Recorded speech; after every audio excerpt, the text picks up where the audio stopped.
That's what we like to see. That thing is really cool. We got Pinball Pirate Scott going for a ride. Very cool. Hello, pinball he dolly. says. Featuring With the lights. Escalera lift bed. Is that an Escalera? Is it not? Yeah. Ah. It was their first prototype for the lift bed. They had these RGB party lights in them. I think they took that out, unfortunately. That is really gotta cool. add your own. They're easy to add, right, Chuck? LEDs with batteries and all that stuff. Buy on Amazon. Yeah. Thanks, guys. I Yep. appreciate y'all letting us borrow your games. Shout out to Pinball Pirate and Lynn's Arcade. Woo. We'll just let them exit the building. All right, y'all. We are on our last seminar for Saturday night at Golden State Pinball Festival 2024. Right after this, we're going to all take a field trip out to the outdoor pavilion theater area and watch Pinball, the Man Who Saved the Game, the famous Roger Sharp movie. So that'll be awesome. But first, we're all pinball addicts. I read that on one of Hans's slides. Sneak peek. So Hans is here. He's going to teach us all about how to buy, sell, and trade pinball machines without getting burned. Thank you. That's it. All right. Thanks for joining us. Thank you, Emoto. Am I supposed to be on the screen or the presentation? All right. Yeah, I've got some stuff I want to share. There it is. All right. Even the small screen. Awesome. How's everybody doing? All right. First of all, how about Golden State Pinball Festival 2024? It's incredible, or what? To all the volunteers, to Emoto for bringing back Pinball University in Marco, fantastic. The fact that we're able to get these programs going again. It's been a while since we've had it here, and the programs have been awesome all day. So, show of hands, how many people here own a pinball machine? All right. How many people are looking to buy their first pinball machine? All right, good. So kind of a mixed bag here. So I've been in the pinball industry for a long time as a hobbyist. Grew up as a kid of the 70s, playing at the local bowling alley, and saving my quarters, proverbial lawn mows and that sort of thing. And always been into them, and I always wondered where they went during after video games took over. Space Invaders came in, all the pinball machines were gone. Video just took over in the 80s, and then where did pinball machines go? And so the used market didn't exist until the internet. It existed, but you had to look through like newspaper ads and things like that and find pinball machines. But once the internet happened, there are so many ways to find used machines. So before we get into all that, let me introduce myself. My name is Hans, Pinball Hans. For those Instagram folks, I'm a pinball coin-op operator in Southern California. Co-founder of the Coin-Op Co-op in Escondido, my friend Pete Tomzik, and I own a company called The Games People. That's my operator company, and I was a volunteer with a lot of the people here in the audience at Banning. God rest its soul, we miss it dearly, but now a lot of us have headed up to Las Vegas and are now volunteering as techs up there to get the Pinball Hall of Fame in Vegas in better shape and get more games working. How many people have been to the Pinball Hall of Fame in Vegas? All right, thumbs up, good experience? Yeah, I see all thumbs up. Awesome. Good to hear. Okay. So this is what it comes down to. Addiction, compulsive, chronic, psychological, or physiological need for habit-forming substance, behavior, activity, having harmful physical, psychological, or social effects. God, I hope I'm not that. Let's look at number 2. A strong inclination to do, use, or indulge in something repeatedly. Yes, I'm number 2, definitely number 2. So, and that is pinball. I've been collecting for years. I've got about 75 or 80 machines right now. It feels better now that I'm operating. I collected for so long, but now I actually have them out on location. They're making me a little bit of money, having fun. But the worst thing about that is it allows me to buy more. Like, oh, now I'm making money off it. I can just go buy some more, right? So, always looking in all kinds of places for pinball machines. So if you're starting off buying one, you may have seen some price tags on the new games in the other room. They're not cheap, right? But there's a way you can get yourself to one of those games at a budget. I'm going to show you how, if that's your goal. So first off, if you're looking to buy a pinball machine, ask yourself the question, new or used? So we got the brand new Stern. There's, I think, 10, correct me if I'm wrong, 10 pinball manufacturing companies roughly right now, give or take, making new machines. Great time to be in pinball. New games range from anywhere from about $7,000 to $13,000, $14,000 new. If you go the used route, which I highly recommend, do you want a working machine or do you want a project machine? So that's a decision you want to make as well. So new in box, we'll talk new first. So new in box and new out of box. Here are your California, Stern, and other pinball manufacturer distributors. Pinball Pirate, round of applause for Pinball Pirate, who brought all the Sterns up here out of Benicia in the Bay Area. In Southern California, we got Orange County Pinballs. We've got Captain's Auction Warehouse. He's also a Stern dealer. And then San Diego Amusements down in San Diego. So new in box, new out of box. Talk about that. So new in box game is obviously brand new in the box. It's a thrill. Go to YouTube, watch an unboxing video of someone opening their new pinball machine. It's a lot of fun. I know I've done it a few times. I know Chuck has down there. A lot of fun. But you're paying, it's like a car. You drive the car off the lot, right? And you pay a lot more. As soon as it goes off the lot, it drops in value. Pinball, it depends on the title. Some go up in value, some go down in value. It depends on the market. A lot of factors there. But new out of box means it's been used a little bit. So demos, for example. So the show here, Pinball Pirate's got all brand new machines out there. They're being played all weekend, right? But they're discounted by at least $500 or more, and they're only played this weekend. So they're basically new. So that's a great way to buy a new game for a bit of a discount. And then other shows, I know Comic-Con, there's demos down there. You just kind of follow the shows where there's pinball machines, you can get a demo machine. And if you're going to go the used route, there's so many places you can find used pinball machines now. So in the old days, it was, like I said, classified ads. There used to be, who remembers Mr. Pinball? I remember the Mr. Pinball website, a couple hands in the back, yeah. So Mr. Pinball used to be classified. There were no photos though, it just had a paragraph description and you could sort it by region. It was pretty clunky, but it used to be the place. There was a lot, I mean, we used to refresh it. Like if you did new in the last 2 weeks, you get multiple pages of machines. I haven't been to the site for probably 6 months. I think it's still out there, but Pinside's kind of taken that over now as far as pinball classifieds. So I'm gonna go through, these are the typical places. Festivals, a great place to buy, and we'll talk about why. eBay, still a solid place. Facebook Marketplace, Pinside, and of course Craigslist.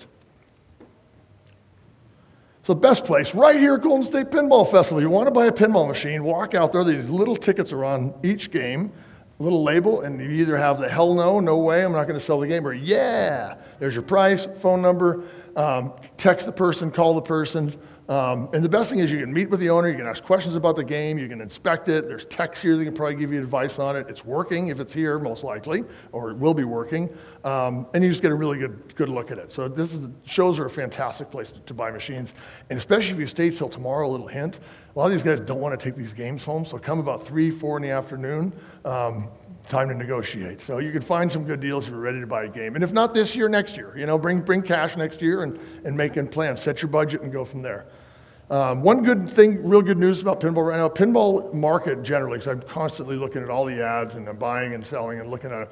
The market is soft right now. In other words, prices are dropping. Not so much on new machines, but on used machines. You can get some good deals out there, especially if it's not one of the A1 titles. Craigslist. We all know Craigslist, buy and sell all kinds of stuff on there. Pros and cons of each. I think most people have done some kind of commerce on Craigslist. The pros, it's local, usually. I mean, obviously you can search out of your area. It's got a kind of a cool radius tool where you can just draw a circle. So I usually do like all of California into Nevada, you know, the Vegas area, and then Arizona. I'm willing to drive that far to get a game or get one shipped. No fees, right? There's no buyer's fees on Craigslist. It's just you just meet the seller and buy it. Cons, there's no seller feedback system. I can't tell if the person's trustworthy or not, right? It's just an ad. A lot of times there's no contact information. It's just that encrypted email you get through. So that's not really great. But a tip on that is get name and contact info if you're going to buy a pinball machine. So just if they won't give it to you, then I just move on. You know, if something this big of a purchase, they need to communicate with you. Text, phone call, FaceTime's a great way to look at a game before you drive the distance.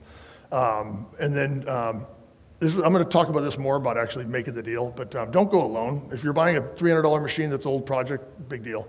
But if you're buying a $6,000, $7,000, $8,000 item, I usually bring someone with me. So you want to be safe out there. eBay. I've been buying on eBay since 2000. I bought my first pinball machine, a Bally flip-flop, for $335 on eBay. What I love about eBay is it's done. You basically, as soon as you bid and you win it, it's yours. There's no someone you rush over there. Oh, I just sold it to some other guy who showed up after you drove for 2 hours, right? So I like that about eBay. eBay still has a big selection, sorry. And there's no negotiation. The deal's the deal.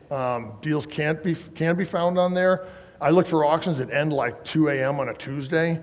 When I'm selling on eBay, I make sure my auction's in on a Sunday when everybody's home and they're able to bid. When I'm buying on eBay, I want that auction to end like at midnight on Tuesday night or some odd time where people aren't sniping. And be a sniper. So everybody know what a sniper is on bidding on something? So that means you come in at the last second. And a lot of auctions, auction sites, every time a bid comes in, it adds 2 minutes, for traditional auctions. But eBay just has a hard stop time. So I usually wait till between like 14 and 8 seconds and press my bid in, my highest bid I want to pay. And it'll automatically outbid everybody else behind me unless someone exceeds me, and that's that. So I usually swing pretty big. Sometimes I like to use weird numbers like $888.88, or don't ask me why. But it's a lot of fun, but make sure you don't put anything more than you're ready to pay. Because sometimes I've gone, oh, it's going for like $300. It's going to be great. So I'll put in $1,100 just in case to get rid of all the hype. And all of a sudden it comes right up to 10. Oh, crap. I'm spending $1,000 on this thing. So just be prepared to pay whatever you punch in there. The cons on eBay, buyer fees, 20% you got to pay on buying something on eBay. So, sorry, on the seller side. Tax as a buyer, you have to pay the tax. The seller pays the fee. And then it's competitive too, right? It's getting a lot of exposure. It's not like Craigslist in your area. There's tons and tons of people on eBay all over the country, possibly all over the world, competing for your machine. Also, if it's not local, you're not going to inspect it. So we'll talk about getting photos and inspecting games and questions to ask and all that as well. Another tip, look for crappy ads. I've done really well. Just someone takes really bad photos of the machine. It's like the sun's shining on the play field, you can't see it, or they only take one picture, you can't see the cabinet, or that it's off or something like that. So what I'll do is I'll send them a message through eBay and say, hey, would you mind sending me some photos? And what they'll do is they'll send just me the photos. If they're smart, they'll post them for everybody. But a lot of people just send me the photos. Send me a couple more so I can really check it out. And then I bid. Nobody else has the advantage of seeing the cool photos I saw. So it's just a tip if a seller, because it does, through the eBay communication system, it allows you to send photos back and forth. Contact information is very tough, though. In the old days, you could put hey, call me, and then you just go over there and make a cash deal. eBay doesn't like that because they don't want to miss out on their fees. They warn you you're going to get scammed and all that, but the truth is they want their fees. So that said, you want to make sure, just don't do that. Just bid it up right. It's pretty hard to get around that now. Pinside. So has everybody been on Pinside? One time or another. So Pinside's it looks like a 1982 website. It's pretty rudimentary. Sorry, Pinside. But its functionality is fantastic. It has everything you need for pinball. It's got, if you want drama and fighting over with your favorite game, it's got that. It's got incredible tech support. You can ask questions in there. People answer them usually within 24 hours, tech questions. And it's got an incredible classified. I think I refresh it 3 times a day and just see what's out there. You can also search on that. You can search by region, right? We just do your 10-mile radius. I do the entire country. I'm not afraid to ship machines. Talk about that as well, depending on the game. And like I said, you can do local, no fees either. There's a fee for the seller. It's nominal, but the buyer doesn't pay any fees. Massive selection, and they're all listed by what type of game it is. You can search all different ways, whether it be 90s, 80s, 90s, newer game, any of that. And there's a seller feedback system, so it has the seller reliability. Cons, I'm going to say scammers. I mean, scammers are on you have to be aware of everywhere. I don't think Pinside does a good job of routing it out. In fact, if there's a new Pinsider that puts an ad up for a game, it'll warn you. So listen, this is a brand new Pinside member. Doesn't mean it's a bad thing. We're just letting you know this person just joined last week. They didn't have any feedback. So it just gives you a warning. So you just want to make sure you ask those questions. So check out the seller. How long have they been a member on Pinside? 14 years or 14 days, right? Have they contributed to Pinside? There's a little heart, a red heart that shows up. It doesn't mean they're net reliable, but if someone's kicking $35 a year or whatever to Pinside, they care enough to support the community out there. So that's a good sign, I think. And then how many successful sales have they had? They'll have a feedback. It'll show the number of sales they have in written comments usually. So follow your instincts on that as well. Get into that more. And then Facebook Marketplace has kind of emerged as a pretty big pinball sales website now, or anything for that matter. Pros again, local, no fees. Cons, there's usually no seller feedback system. So if someone's been selling lawn implements and garden furniture and household items, and then they just happen to sell a pinball machine, they'll have feedback. But a lot of people selling pinballs don't usually sell on there, and so it'll appear, but they don't have any feedback yet. So it's really spotty on that.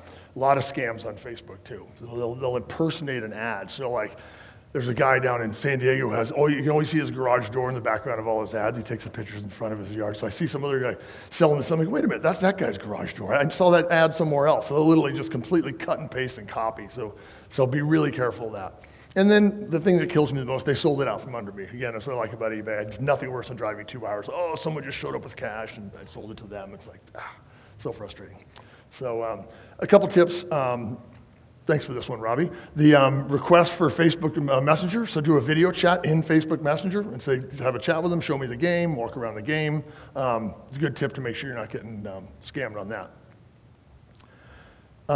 Project games. Do you want a project game? So I'm going to go straight to the bottom bullet point here. Pinballs require maintenance. Teach yourself using it. So even if you have no mechanical ability whatsoever, be careful buying a pinball machine. Almost every brand new game I've bought needed some sort of adjustment out of the box. It's just shipped across the country, right? Things shake loose. There's a lot of parts in a pinball machine, more than a car. So they're just going to need maintenance. The good news is there's tons of resources out there. YouTube, you just Google the problem. I literally put super specific problems in, like a certain display won't work on this game, and literally someone on Pinside has written a whole thread about that. You follow the thread, you can rejoin the thread. So working on pinball machines is super fun, and it's just something they're fun to tinker with anyway. But a project game's a whole nother thing. Getting a working game and fixing some bugs is one thing, but getting a game that's completely bricked, as we call it, which is dead, and bringing it back to life is a lot of fun, but it's a much higher skill level. So I wouldn't recommend doing that for your first ever pin. So ask yourself, can I fix it myself? Does it look like it's things that I can handle?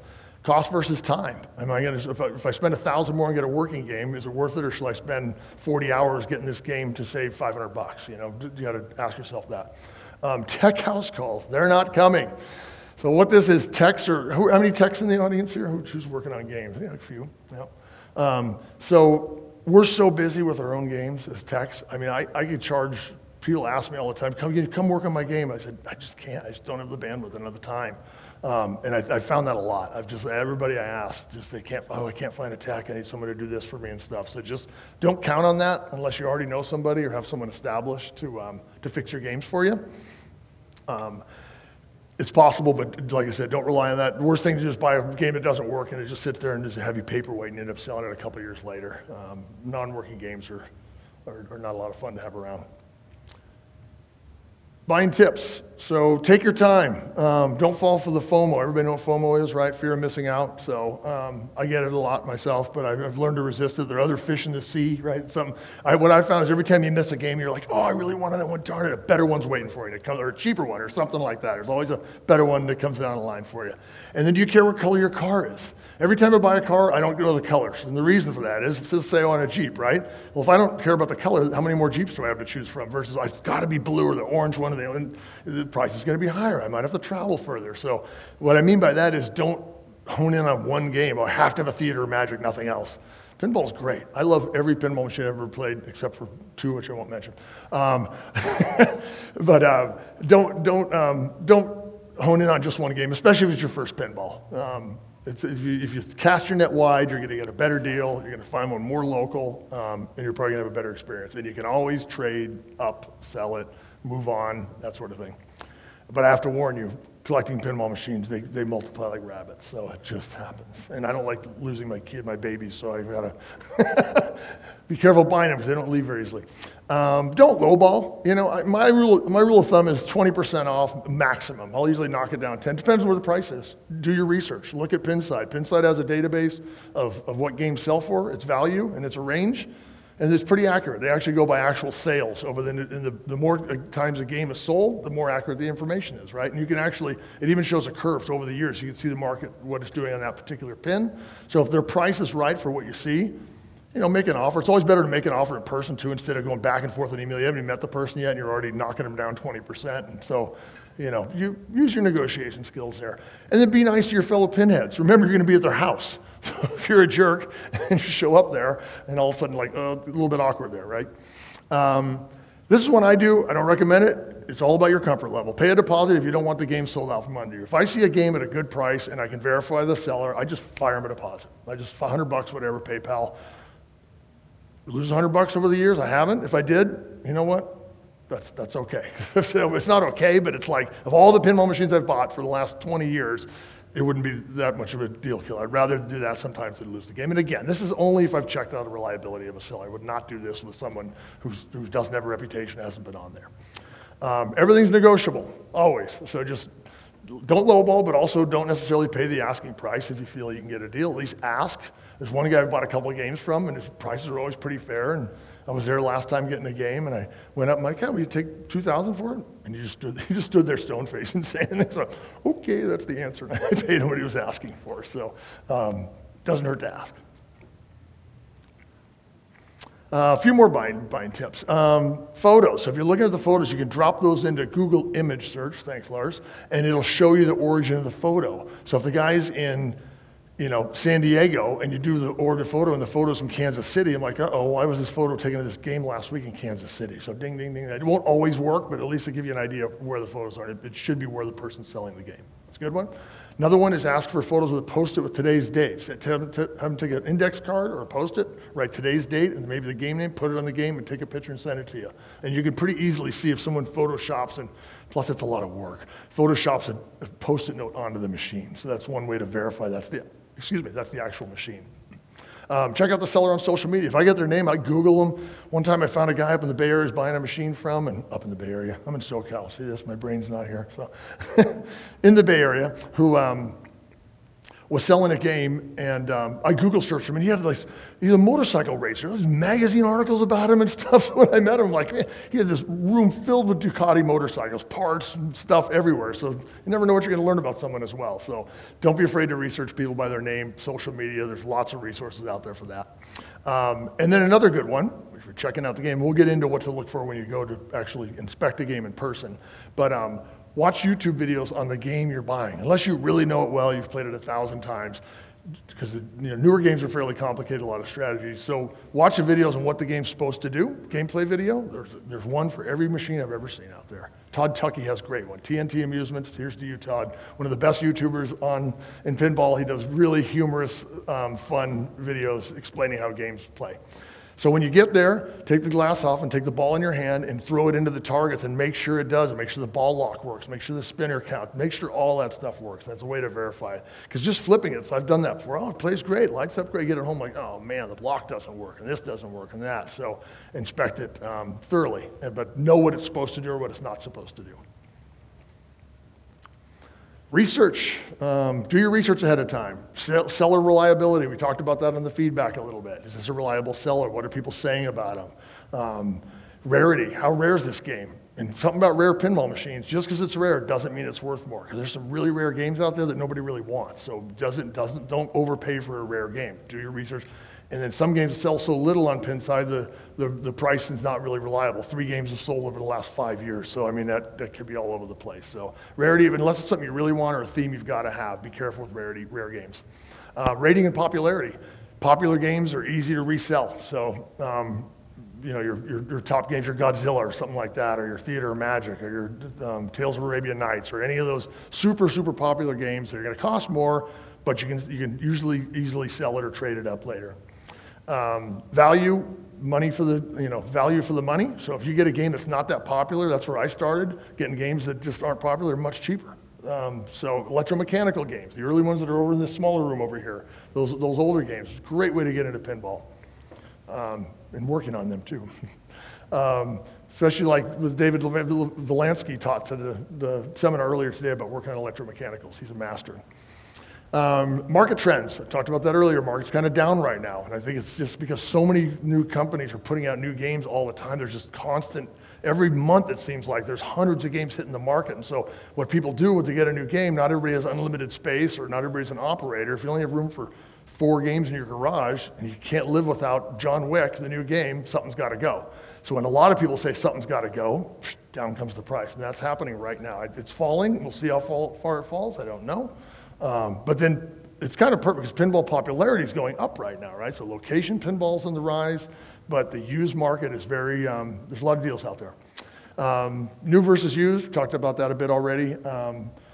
New pinball machines are fun, but they do lose, most of them lose value once you open them up now. And then manufacturer reliability. I'm not going to speak any specifically about any manufacturers. All the new games are pretty darn good out there.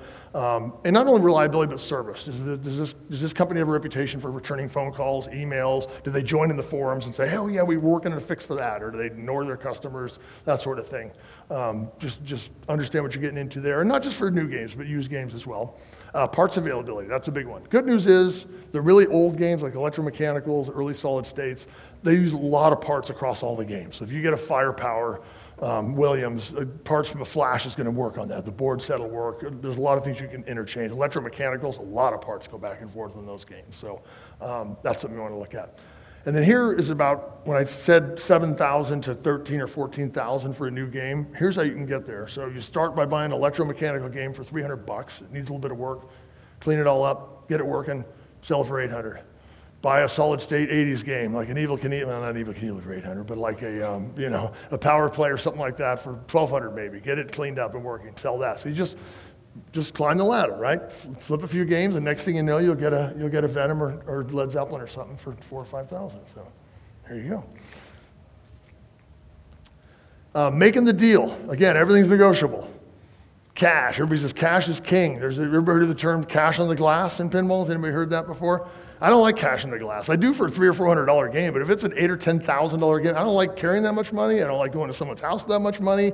And as a seller, I don't want someone handing me that much money, frankly. So I prefer personally to do a wire transfer if I can, something that big, or a Venmo or something. Standing there in person, right, or Zelle, or just standing phone to phone and do it. Make sure you get their number right, by the way. Once you Zelle money, it's gone. So just send them $1 first. You get the $1, yeah, okay, now let's send the rest of the 7,000, right? If you do cash, meet the person in a bank, and literally just take the money and hand it to them in a bank, and the bank can count it in their machine instead of sitting there handing it all out. Meet in the police department parking lot. You don't want to go in the police department, just say we're going to meet at the police station, we'll just make the exchange there, right? So the scammers aren't going to want to do that. But like, Walmart, Target parking lot, bad things have happened in those places as well. So just be careful out there, use your sense. But if it's a seller that has great feedback, has been around a long time, you can verify it, obviously you're going to feel more safe there. The typical ways, Venmo, PayPal, Zelle, wire deposits, we talked about already. So with PayPal, does everybody know what PayPal Friends and Family is versus purchasing something? So with friends and family, you have no recourse if you get ripped off. But if you use the regular way, they don't get as much money. So if you send 1,000, they're only going to get 940, something like that. So the seller's going to say, hey, wait a minute, you owe me the rest of the money. So you might have to pay that extra money for that safety, factor safety. It's all comfort level there. All right, machine inspection, what to bring and ask the seller to show you. So if you're buying long distance, you're going to need photos. So this I've got kind of both things here. I'll go down to the third or the fourth bullet point there. Ask for photos of everything, photos of each side of the game, the back of the game, underside of the game, because you look for water damage or rot. You won't see that all the time on the face of the machine. If it's an electronic machine, make sure they pull the glass off and take a picture of all the circuit boards, not just all of them, but each one of them separately. And then so you can zoom in high res, and you want to really look for anything Mickey Mouse, especially with electronic games. Even if you don't know how to work in electronics, just look at it. It's pretty obvious to see when something's been Mickey Mouse. Or unfortunately, in the 80s and 90s, the games didn't have integrated chips that would have memory, so members high scores and all that. So they put batteries. They literally put AA batteries on the circuit board, and guess what? They leaked and destroyed the board. Does anybody know what the life expectancy was for pinball? When the manufacturer made a pinball machine back in the day to go on location, how long was it supposed to last? Anybody know? About 5 years. Yeah, 5 years, 7 years, I hear. I mean, that was it. They really did 5-7 years. It's already made, 10, 20 grand, whatever. In the trash it goes. So putting batteries on it, everybody said, why'd they do that? It's going to leak and destroy. They didn't care. No, the batteries aren't going to leak that fast. But us as collectors, it's heartbreaking to see that. So you want to check that. One good sign to see if that's been addressed, sometimes they put a little button battery in, those 36 batteries, one of those. Or what I do is still use the AA batteries, but it's on a remote. So they screw it into the cabinet and 2 wires go back to the board. So if it does leak, it doesn't leak onto the circuit board. So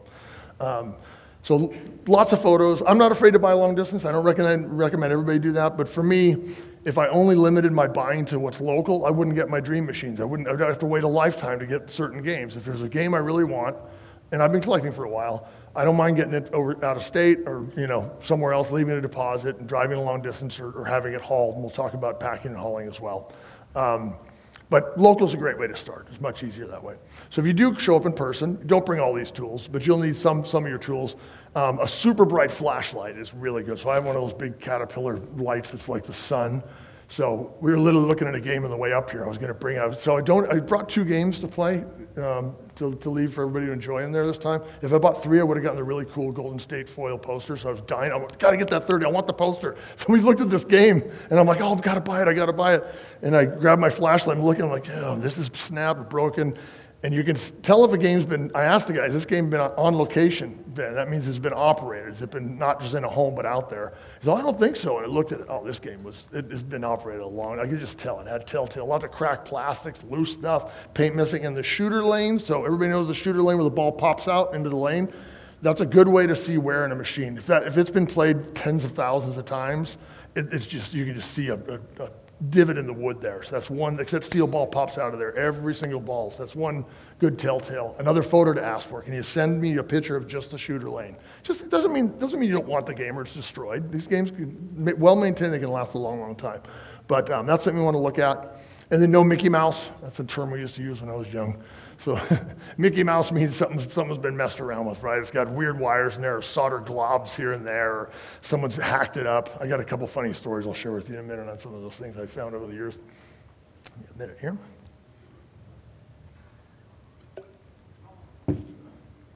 But yeah, the bright flashlight's really good. Basic tools. You need a 5/8 and 9/16 wrench. Socket's good. The 5/8 is for the legs, a 9/16 for the back box head to break it down. Picking up and hauling away your new treasure. A pinball's fit in a Prius, believe it or not. Anybody haul the pinball machine in a Prius? They do. Guy showed up and was like, that's never going to fit in there, and he drove away with it. I was very surprised. So you'd be surprised what they fit in. You can take the head off the machine too. It makes it smaller instead of folding it down. The older games, they always came off. The newer games, they fold down. So make sure it's going to fit in your car. Bring blankets, tie downs, shrink wrap, tarps, if it's an open bed truck in case you get some moisture. And tie the game, if you bring it like in a minivan or something like that, tie the game down in the van and just in case you happen to get in a car accident, you don't want an 850-pound projectile in your car, traveling in the car. So just cinch that thing down. You could use like the car seat tie downs or your anchors for your seat. So I strap them down whether it's inside of a car or in the bed of a truck. Sockets or wrenches, like I said, 9/16 and 5/8 are pretty much the standard sizes. Hand truck. So if you're moving it out of someone's garage, that's pretty easy. You usually drive right up. Sometimes it's in the house. I bought one on eBay in Huntington Beach a few weeks back, and I just saw the picture of the game. I'm like, okay, looks great, I'll buy it and stuff. And then it's thinking about stairs, so I get there, it was in this condominium on stairs, and I mean, it was so narrow. So I had to, and these people, they had all kinds of junk in the way they had to move, and I not only had to go down a flight of stairs, on a U-turn, down a landing, down another flight of stairs, not just in the apartment. Once I got out of the apartment, there was wood stairs all the way down by myself, right? So I get there, I'm like, oh boy, I'm not gonna have dinner for a little while tonight. So here we go. So one way to make a pinball machine lighter is to take the head off and then take the glass out of the head. So I carried that down, carried the glass separate. And then I took the glass off the body part, and I took the playfield out of the pinball machine, set it aside, and then just put the empty cabinet on the hand truck, the playfield in the hand. I just took it out piece by piece and made it much safer. So you might want to ask if there's stairs involved. I usually do. And then bring muscle. I've done it alone enough times, but I'm getting too old to do that, so I got to start bringing help from now on. And now I have access to a liftgate truck, so life is good. Lost keys, that's a good one. I drove all the way to Fresno once from LA or from Orange County, and this guy had a Harlem Globetrotters I was buying. I'm like, oh yeah, I don't have the keys are lost. I'm thinking, how am I going to, I can't fit it in my car with the head on it. Plus, you never want to haul a pinball machine with the head on anyway. It shakes, it can break it off. You want to take the back box off.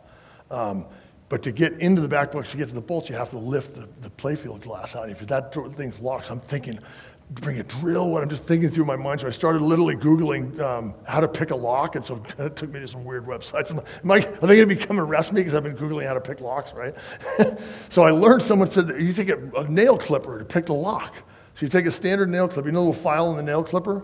You slide that out, and you put it in, and you just wiggle it like crazy while you turn it, and sure enough, it just holds the cylinders up. So I picked the lock with a nail clipper, popped it. I was so proud of myself. I took that thing apart and got it home. So don't let that be. Drilling locks is a pain in the butt. I do that last. I try never to do that. On the front coin door, if it's a kind of a fat lock, you can take a pair of vice grips literally and snap it on the edge of the lock and just rotate it. It doesn't hurt the coin door. What it does is it bites into the pot metal of the lock mechanism itself and just turn that thing 90 and open the thing right up. So if you can get a vice grips on there. Let's see, stairs, yeah, stairs. So I have one quick story on stairs. So when I was selling games, guy bought a game for me. I said, $100 flat rate delivery, 10 miles away. He said, yeah, sure, here's your $100. I'm like, great, this is a while ago, $100 is a decent amount of money. So I show up there, this gated house on a hill, big windy driveway, a multi-million-dollar house, right? So I get in there, I'm like, all right, maybe he's gonna buy a bunch of games for me over time, I'm gonna build this. So I get in there, it's perfect, beautiful house, right? His game room's at the top of, again, flight of finished wood, hardwood stairs with a turn and a landing. So I was trying not to damage, so I moved that machine up by myself, and he just stood there. I didn't even lift. He could have just did nothing, didn't lift a finger to help me. So now I put my ads, I write, no stairs. I won't do stairs. So keep in mind about stairs. So shipping and hauling, if you're going to buy out of town, there are ways to get games. STI and Beltman, they've been around for years. It's basically white glove treatment. You can Google them. They specialize actually in pinball machines. They've gotten really expensive. They used to be around $350 across country. Now they're in the $600-700 range. And they used to do 2 for 1. If you bought 2 games in the exact location and bring it, they charge you basically the same. Now it's 2 for 1.5 basically. So it's not a good a deal as it used to be. So I only buy games out of town if it's really special. U-Ship, that's like a kind of an eBay for shipping where people bid down on shipping jobs. Again, make sure you find someone reliable on that if you do it that way. Dock to dock, that requires the seller to put it in a pallet and wrap it and take it to like a shipping terminal and then ship to your local terminal. That's usually, by the time they're done charging, you just palletize the thing. You can just have it white glove shipped. In person, of course, we talked about that. U-Haul trucks and trailers. I was joking I'm going to get a U-Haul tattoo because I rent trailers and trucks constantly from U-Haul. The trailers are a great deal. If you have a vehicle that'll tow a trailer, you can get a local U-Haul trailer for $15 for 24 hours. So, smoking deal. It's a lot cheaper than owning a pickup truck. And then Pinside, people offer shipping services there. And then in the West Coast, Chris Fox is great. So Chris Fox is a guy who drives up and down California. I think he does Arizona as well and Nevada. And he's got this big old trailer and he just moves pinball machines constantly for a reasonable flat rate. Has them all blanketed. He's dynamite. So I can get you his contact if you like it. Pinball road trip. So we've done a lot. This is my son Lars. He's out in the audience there. So we always do this. When you get your pinball machine, make sure you do a selfie, not driving, with the pinball machine in the back. It's just kind of a rite of passage. It's a thing. It's a big smile on everybody's faces, right? So here's 3. I've done much more than California. This is just going up and down California, right? And I figure we're on Highway 99 right here, so why not? There's 3. Let's see. Let me see what we have here, Lars. What do we got? I see a San Francisco. That looks like the Elvira. That one on the right, that's a new one. We just got that Elvira. There's a few more. Strikes and spares. Firepower, I think. I don't know, a few of them. So pinball road trips are super fun. I used to buy, when eBay was more, before there was Pinside, I'd buy them on eBay and I'd do it geographically and I'd go on a road trip and just hit all my places I bought. And one time I was actually buying on Craigslist and eBay as I was driving, calling people, I got to take a side trip over here, and had a truck and picking up lots of games. So pinball road trips are really fun. And I recommend listening to pinball podcasts when you're on a road trip, because pinball podcasts, most of them are like an hour and a half. Silverball Chronicles is a great one. It's the history of pinball. They go one topic at a time. Highly recommend that. Anyway, it's a great time to listen to a pinball podcast to pass the time and to bond with your family member or friend.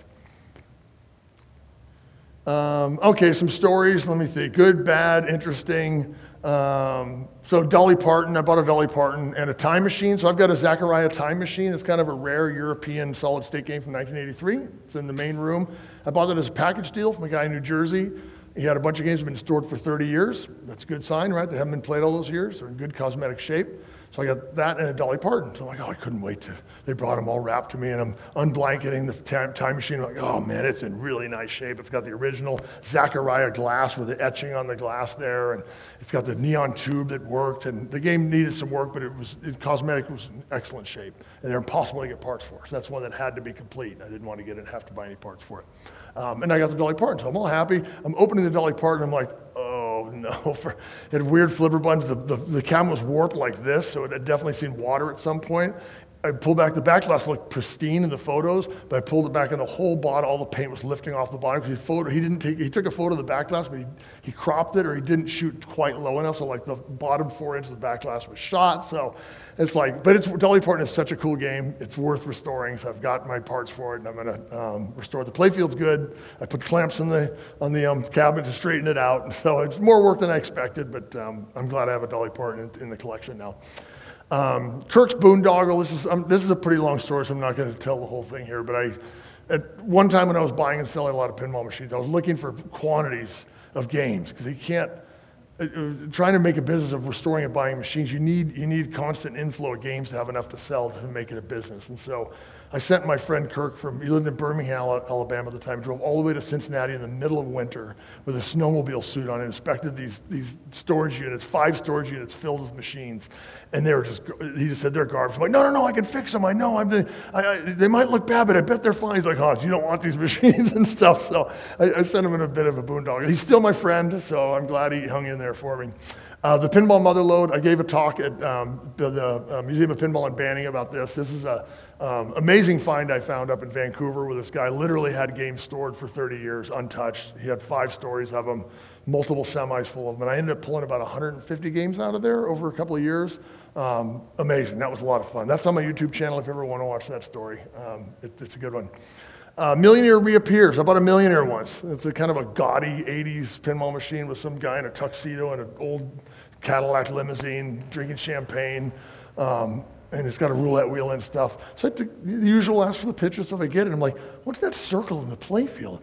So someone had taken like a can of paint thinner, solvent, and you see there was a whole can burned through the paint, but he touched it up so carefully I didn't see it in the photos. I'm like, you gotta be kidding me. So anyway, so I got burned on that one.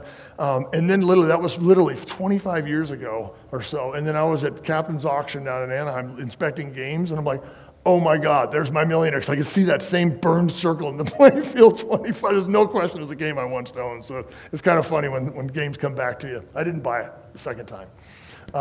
It's a small pinball world. You never know who you're going to meet out there. You're going to meet people again. It goes back to being nice, right? It's a very tight-knit community. We all know each other, and you just want to treat each other well. So keep that in mind.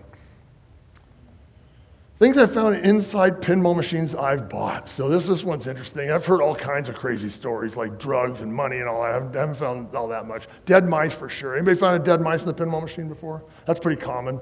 I've seen ads before where like somebody there's called barn finds, right? Where people pull pinball machines out of barns. And the mice make a nest between the back glass and the playfields. The playfield's just nothing. You can't even see it. It's just full of mice stuffing, and of course the mice droppings will destroy the playfield. So I don't know why we would buy that, but sometimes inside the game they're dried up and dead in there.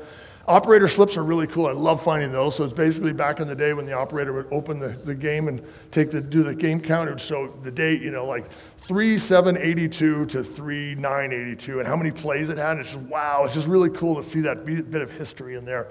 At the Museum of Pinball, we'd open games sometimes. The original receipt would be in there. I think I get some pictures somewhere of like, wow, this is the original receipt from 1983 from the distributor. And it's like, firepower, brand new for $1,200. Seeing pinflation's gone up. Money, of course, usually just change. I've never found a ton of money in there. One time I bought a game full of ants. I bought the game as a project game. I'm like, that's okay. Put it in my car. And I took it straight to a restoration guy I was using at the time to fix games. Like, Hans, what the hell? We opened that game, my friend got attacked by ants. The game was just filled with ants. So that was an interesting one. I found a gun in a game one time. I was at an auction house and I was inspecting the games. I'm like, I'm looking around, opening. I'm like, oh my God, a pistol sitting right inside the coin drum. I touched it. I'm like, oh shit, now my fingerprints are on. What else is going to happen here? So I shut that thing. So that was interesting. And then, of course, there's a picture. I love the original paperwork. So you got these.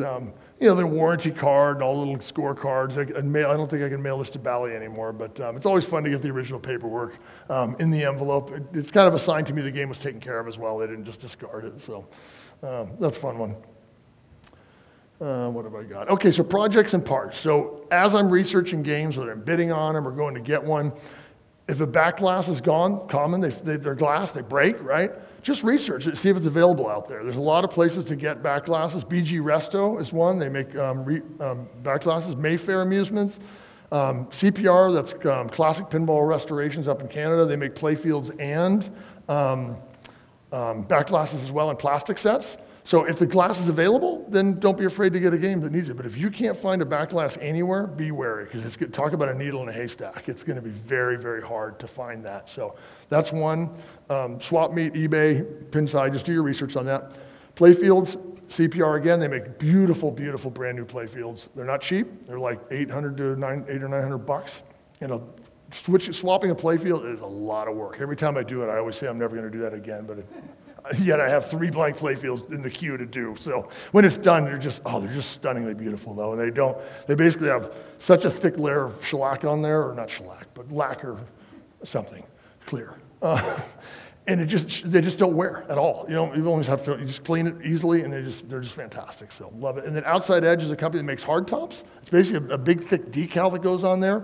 So basically you have to sand down the playfield, not all the way to wood, but like where the inserts are with writing on it, you have to sand those off, prep it, and you put this hard top on there. Make sure it's aligned before you stick it all the way down. Plastics again, CPR has those, eBay has them. Cabinet stencils, the Pinball Pimp in Florida makes stencils for almost every old pinball machine where you can stencil if you have a way to paint, and he gives you instructions on how to do it. Great kits. And then decals. Classic Arcades has an eBay store with lots of cabinet decals. I've done that as well. I live in a condo, so I can't be spraying cabinets out there, so I just use the decal method usually. And then Marco Specialties, of course, for parts. Marco has so many parts, anything you need. If they don't have it, ask them. They might find it for you, or they might manufacture it if enough people ask. Pinball Life as well is another resource for parts. Oh, here we go. Any questions?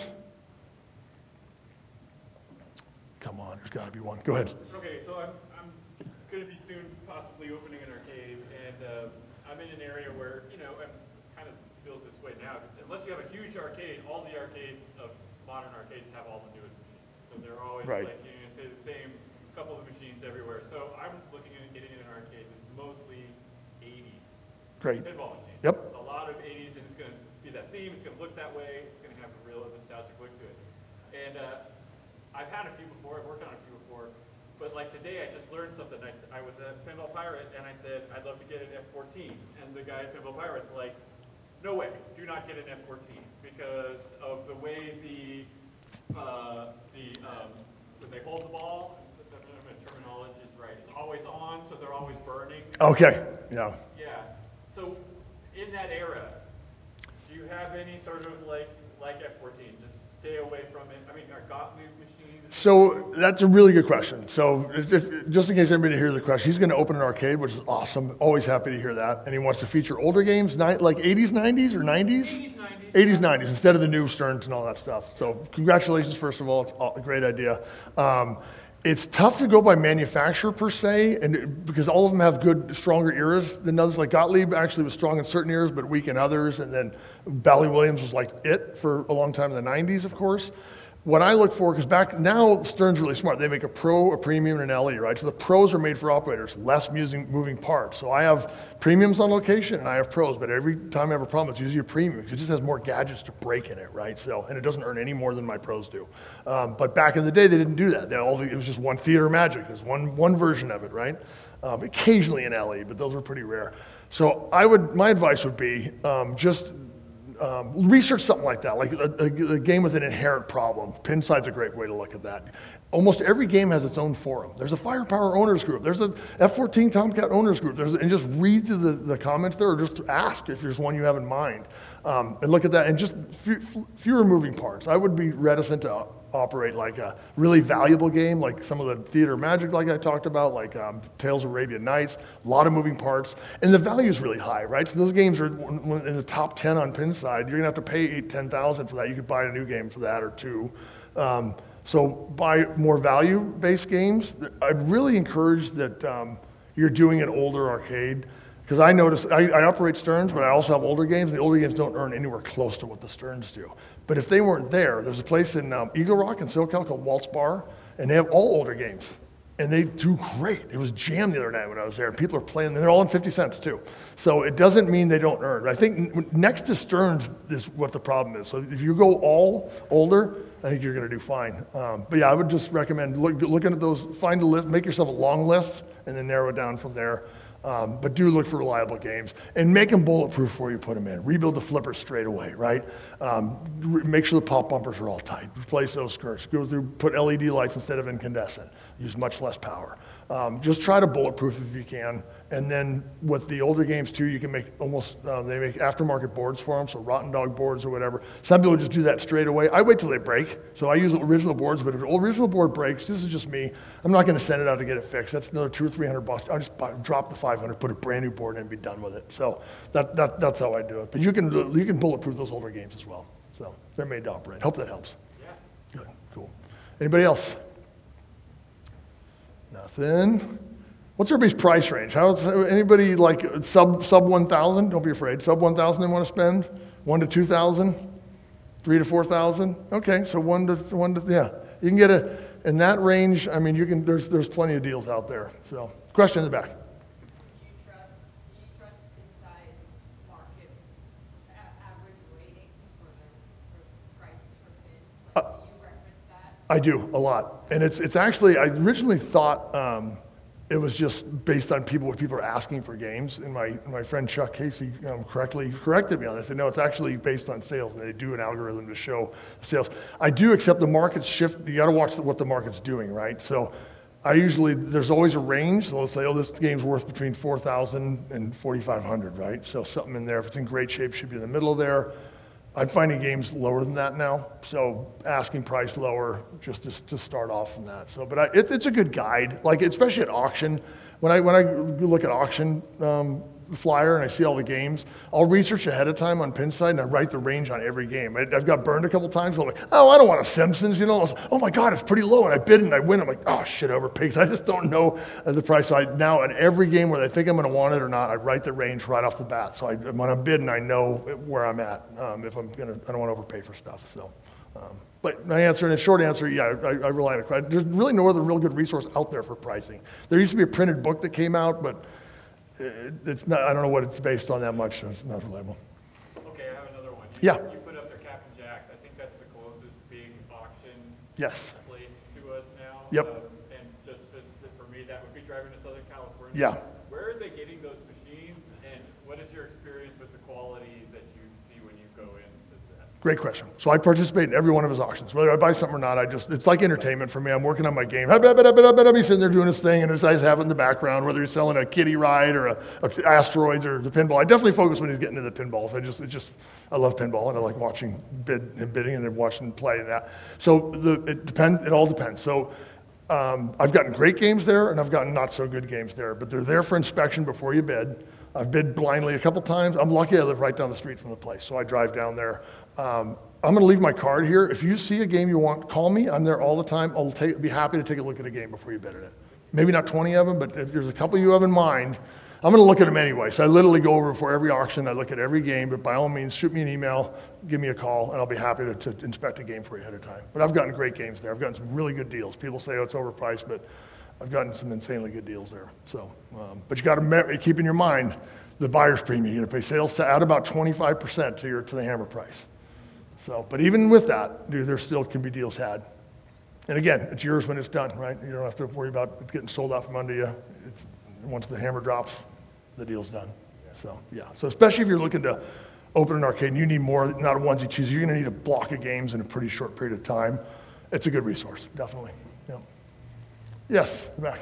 Didn't Pettit ever going to come out with a updated price guide? It's been several years since the last one. I know. So the question is, Dana Pettit ever going to? There used to be this really good price guide. It came out every year, spiral bound. It came out for years, right? And it was really comprehensive. It had darn near every pinball machine in there. And is that when it stopped? Yeah. My last version I have like 2015 or something like that, I think. Yeah. So the printed media is just so rare now anyway. I collect pinball books, and those are some of the ones I collect too. It's just fun to look back at the price. I actually have an auction. I went to back in like the early 90s, and I took notes. I'm like, oh my God, look at these prices. Why did I buy everything there? You know, it's just, who knew they were going to be worth so much down the road, right? So, anything else? Looking to get like a newer stern. I want to put it in a bar that I'm at like every week. Yeah. What kind of issues do you think I'll have? So you want to operate one game in a bar? Yeah. And you're going to leave it there? Or are you going to say every week? I'm going to leave it there, but I'm there. Oh, you're there all the time. Yeah. So yeah, it's great. I mean, are you going to? Have you talked to the owner of the bar? Do you know them? I know the owner. Yeah, I haven't brought it up to him. I just kind of want to get it find out. Yeah. But I think he's okay with it. We're there every week. We already have a group of players that we're already there. Oh, great. And there's no games there now? They have like an arcade game. It's like a golf. It's like a golf. Oh, yeah. Yep. No pinball. Yeah. So do they own that game, or is this another operator in there? They own it because that machine is open. Yeah, so make sure that, because if an operator, you don't want to come in someone else's territory. So if I'm operating somewhere, when I write my agreement, I'm exclusive. So in other words, they can't bring another operator in that business while I'm in there. It gets really sticky. You don't want to go there. But if they own it themselves, that's fine. In fact, if it doesn't work, they might let you replace it with something that you bring in. So it really, I totally recommend it. It's super fun to operate, especially if it's local. I have one really close by. I can walk to it. I can walk my tools down the street. I love it. It's super fun, but I'm good at working on them. I enjoy, changing them out and having fun. And then just figure out what percentage you're gonna. For me, this is just me. Everybody does it differently. If it's like 1 or 2 games, I get 100%. The bar gets 0 because it's a very expensive game. It's going to bring players in that drink and spend money at the bar. If it's a bunch of games, if I get a lot of games in there, then I'll do somewhat of a split. But no, 50-50 days are long gone. It's like 80-20. So I get 80%, they get 20% after expenses. So, wax, rubbers, all of the parts stuff. I take that off the top and then we do our split after that. So, but highly recommend it. But don't cut yourself thin. Go either 100% or 80, in my opinion. Yeah, electricity, internet, yep, if it's Stern. That's right, and it will. I mean, you can just prove it. You just show them pictures of pinball people in leagues and stuff, and just Google it. You can see, it's pretty easy sell. If they get it, they'll understand. And what you can do is say, hey, give me 30 days. Let's see how it goes. Let's see if people come in and play. Let's see if you see any, bump of sales or something like that, and just test it out. Or you could set a cap. Say, listen, if it makes, I get 100% of the play or the first 100 plays, 200 plays. After that, we do a split. And once whatever's after that, do that. That way, if it really super takes off, then you can do more. But try to add, if you can afford to, try to add more than one game. Try to get 3 or 4 games in there if you can. Because then you can run a league. It's hard to run a league or a tournament around one game. But you don't need a ton. You can do it 3 or 4. So. Yeah, you'd be surprised. You can move a chair or table here. The guy I'm in now, he's like, oh, I'm like, oh, I'd like to get 8 games. I'm talking up leagues and tournaments and all this. He's like, oh no, I only want to start with 2. I said, okay, well, 2, I'm going to take the whole cash flow. And so he was building the bar, right? And I was there helping him, and I got to know his contractor, and we'd have a beer after work. And so let's start moving chairs. Let's move the chairs. I'm like, man, come on. What if we put these chairs over here? I drove my tape measure up. Man, there's room for 8 pinball machines. And the next day I showed up with my truck and I loaded 8 more. Now we have a beer pong game in there. He made me add another crane game. So now it's a great location. He's completely happy. It's a destination for pinball now, amongst other things. But yeah, but start small. I have another one where I only have 2 games at, which it's much slower. So, it's a way to, make sure it's safe. Something else I do as well, small investment. If you know well, you want to trust people, but I put air tags in my games as well, hidden behind the circuit board. They cost $20. And so if, God forbid, someone stole your game, you just take the police and say, my game is in that warehouse right there. And so they're amazing. And you got to take them, but there's a video on Facebook, Pinball Operators Group. You take them apart and you take the speaker out of it. There's little speakers that'll beep if you get too far away from it too long. So I just peel the speaker out, put it back together, and it doesn't do that beeping thing. Works great. So, my recommendation. All right, this is my contact info. I'll leave business cards out here for you guys as well. But thank you very much. It's been great. Hope you learned something. Thank you all so much. Thank you, Hans. That was a great presentation. And for y'all, thank you for attending Pinball University. We are actually going to be screening Pinball, the Man Who Saved the Game, outside. And then I want to give this to anyone with Marco. We do have our commercial accounts program. So if you are operating or anything like that, we give discounts. The pinball movie will be in the amphitheater, the Michelob Ultra amphitheater. You'll see the big projector screen. I've operated a food cart there for the past 3 years. How do I? I got you. I've operated a food cart there. White cord thing. I'm gonna kind of. Yeah. That was the last one, right? That was the last one.